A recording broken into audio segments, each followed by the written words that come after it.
Сәлем достар, қалдарыңыз қалай? Мен сіздерді өзімнің каналымда көргеніме қуаныштымын. Бүгін біз түрік халқының бөрегін бірге жасайтын боламыз. Міндетті түрде жасап көріңіздер. Бір жасағаннан идеальный болып шығады, және де тойымды әрі дәмді. Өте оңай жасалу жолы.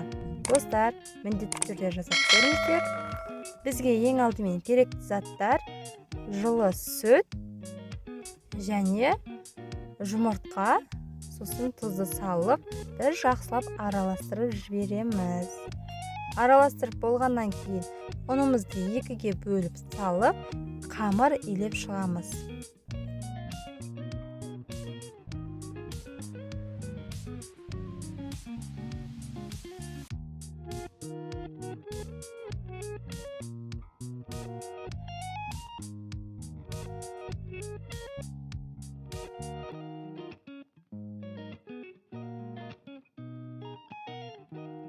Біз қамырымызды илеп алдық.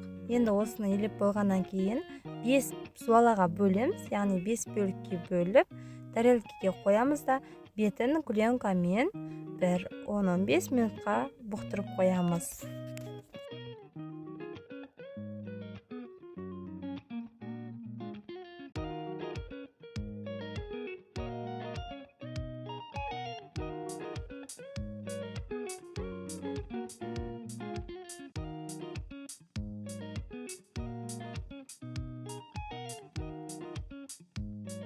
Қамырым бұқтырылып отырған кезде мен салмасын дайындап алдым. Осылай картошка пиязымды ашып, майдалап турап алдым.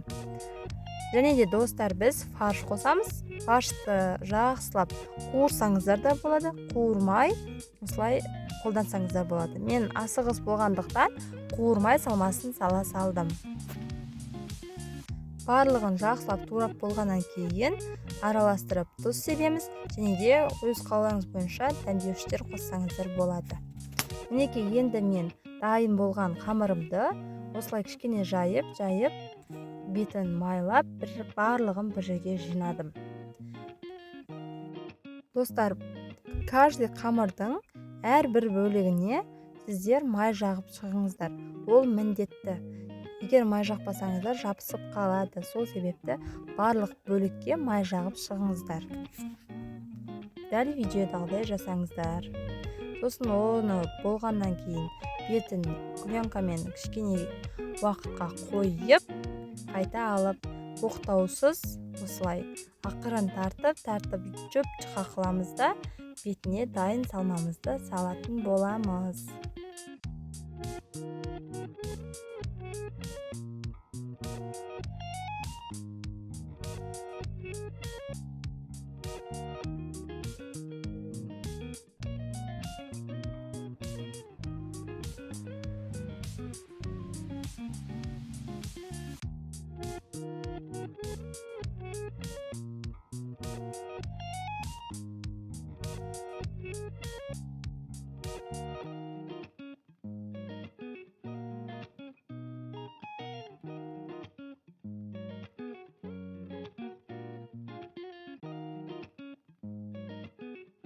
Қамырымызды салып болғаннан кейін осылай дөңгелек қылып ораймыз да листімізге пергамент немесе фольга қағазын түссек болады. Ондай жоқ болса, май жағып, дәл видеодағыдай орап шығыңыздар. Қамырдың барлық бөлігін осылай жайғастырыңыздар, достар.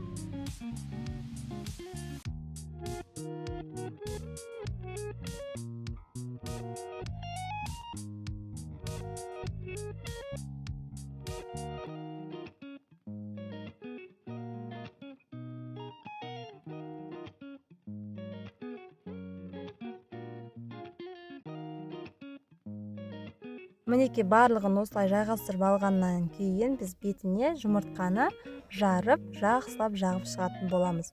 Жұмыртқаны жаққаннан кейін бетіне мен күнжіт септім. Сіздер өз қалауларыңыз бойынша сеппесеңіздер де болады, мак сепсеңіздер де болады.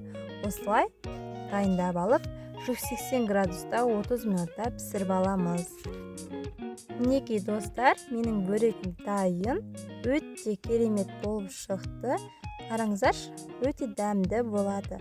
Міндетті түрде жасап көруге сіздерге кеңес беремін. Менің YouTube каналыма тіркеліп қойыңыздар.